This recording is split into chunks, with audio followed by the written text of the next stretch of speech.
作為闘病イベントでアルバが登場していました。そしてアルバが所属する反逆正体も少しだけ言及されていました。ドルフロイチのストーリーで AR 正体が始まりと終わり、404正体が前半部を担当するなら反逆正体は後半部を担当します。主役級の正体の一つであり、指揮官と共に数々の巨大な事件を経験することになります。つまり404や AR 正体の場合と同じく、全部説明するととてつもなく長くなってしまいますね。近いうちにアルバ・ボイマスティナイベントが来ると思われるだけに、この機会に反逆正体について簡単におさらいしてみようと思います。ドルフロイチのネタバレがあります。反逆正体はサマンサ・ショー博士が作り上げた新ソ連国家保安局のエリート人形たちです。最初から軍用として製造された戦術人形ですね。ドルフロ世界観において軍用という言葉は非常に重い意味を持ちます。民生用と比べてはるかに高いスペックを持つという意味だからです。反逆正体は電子戦も武力も最上級の人形たちです。実際に最強の称号をストーリー中で公式に与えられた人形も存在します。彼女たちを率いていたのはドルフロイチのもう一人の主人公であるアンジェリアです。かつてはグリフィン所属の指揮官であり、一時期は AR 正体を指揮していたこともありました。ドルフロイチに登場する時点では新ソ連国家保安局のエージェントとなっています。もう一人の主人公と言える存在だけあって、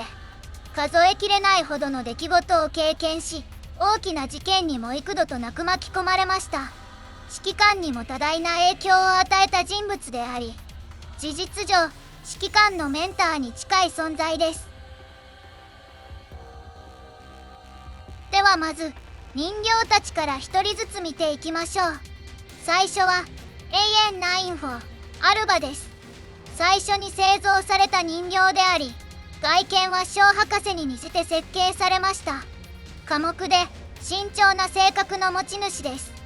前回のイベントでもその性格はある程度描写されていましたね。ドルフロイチ序盤ではやや自己評価が低い面もありましたが、様々な経験を経て成長していきます。AR 正体と一時的に行動を共にしたこともあり、後には指揮官と合流することになります。基本的に軍用スペックであり、かつ戦闘用素体であるため、活躍も非常に優秀です。ただし、常に行動を共にする相棒が最強の人形であるため、相対的に影が薄くなってしまった部分もありますね。次は AK-15 ボイマスティナです。すでにネタバレを食らっていた名前でもありますね。寡黙で頑固、効率を重視する人形です。ドルフロイチ当時、新ソ連最強の人形という肩書きを持っていました。そして実際にその圧倒的な強さはストーリー中で繰り返し描写されます。人間の姿をした戦車、あるいはそれ以上と表現されるほどです。最強クラスの素体を持ち、潜入よりも正面戦闘に特化しています。ショー博士が考える最も兵器らしい人形でもあります。そして AK-12 ドルフロニデの名称はまだ明らかになっていません。反逆正体のリーダーであり、電子戦に特化した素体を持っています。ひょうひょうとしていながらも社交性が高く、反逆正体とのコミュニケーションはおおむね AK-12 を通して行われます。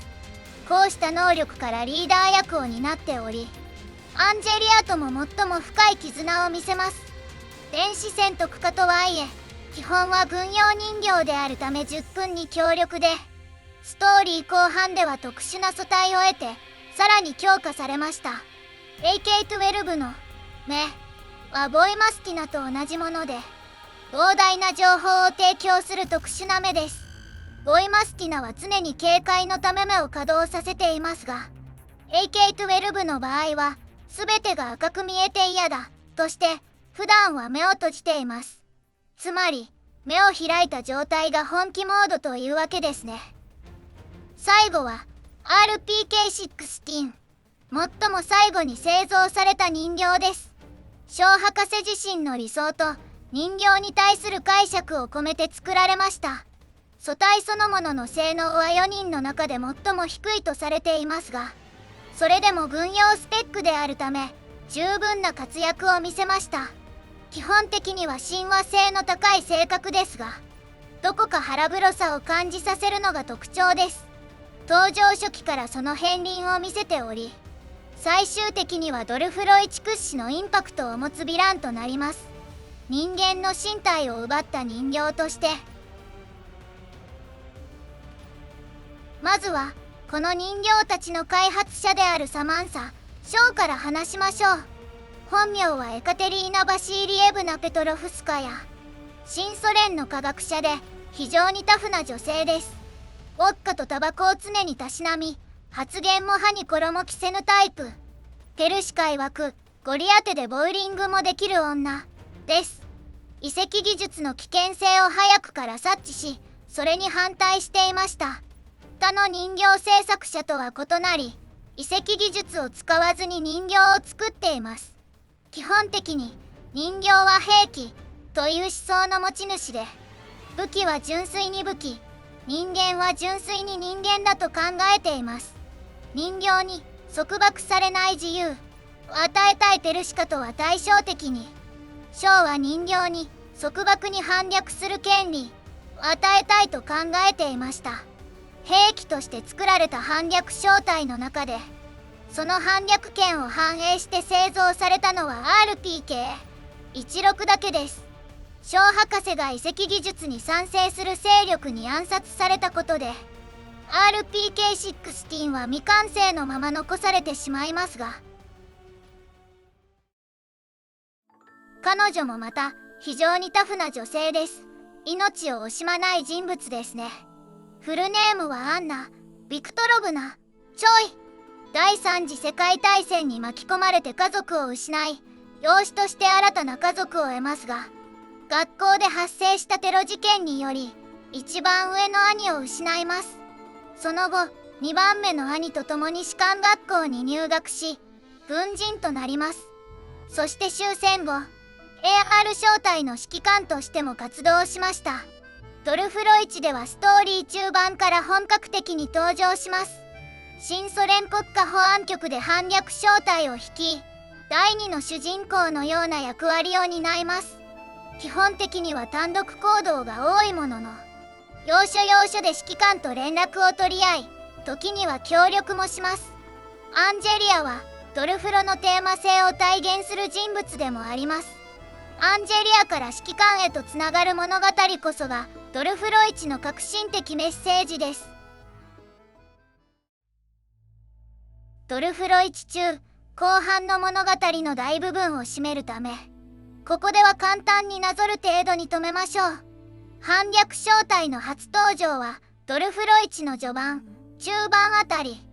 カーター率いる正規軍に裏切られた指揮官とグリフィンを支援する形でした。この時点では全メンバーが揃っておらず、AK-12 と AN-94 が AR 小隊の一部人形と臨時チームを組んで行動します。その過程でアンジェリアが任務のため崩壊液爆弾を起爆し、自身も被爆するなど決して順調ではありませんでした。その後、国家保安局所属として指揮官とは別行動をとり、遺跡関連の物品やパラデウスを追う任務に就きます。遺跡へとつながる鍵を追う過程で、カーターの正規軍と交戦し、壊滅に近い被害を受けることもありました。大きな戦闘を終えた後はドイツへ潜入し、パラデウスの主要情報を追跡し始めます。しかし、パラデウスは狡猾に妨害してきます。社会に潜伏していたネイトを突き止めながらも取り逃がすなど、思うようには進みませんでした。最後に、共に活動していたスタージとアルカオクを捜索します。捜索中、パラデウスの襲撃に気づいたその瞬間、アンジェリアに同行していた RPK-16 が自らの正体を明かします。自分がパラデウスのスパイであったことを。 RPK-16 は人間になりたいと願っており、パラデウスはその技術を持っていたのです。この裏切りによりアンジェリアはパラデウスに捕らえられ、残りの反逆正体も大きく損壊します。その後、アンジェリアはパラデウスの拠点に監禁され、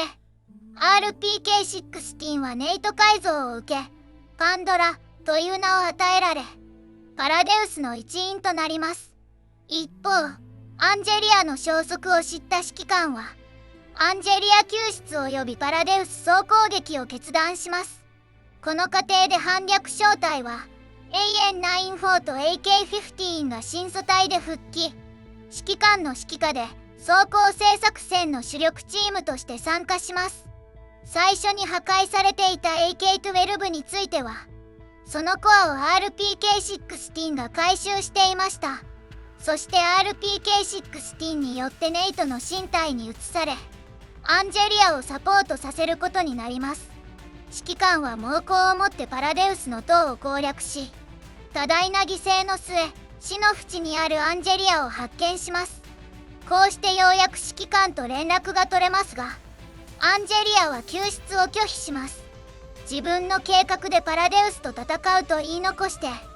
救出隊を帰還させた後、アンジェリアの肉体は RPK-16 に奪われ、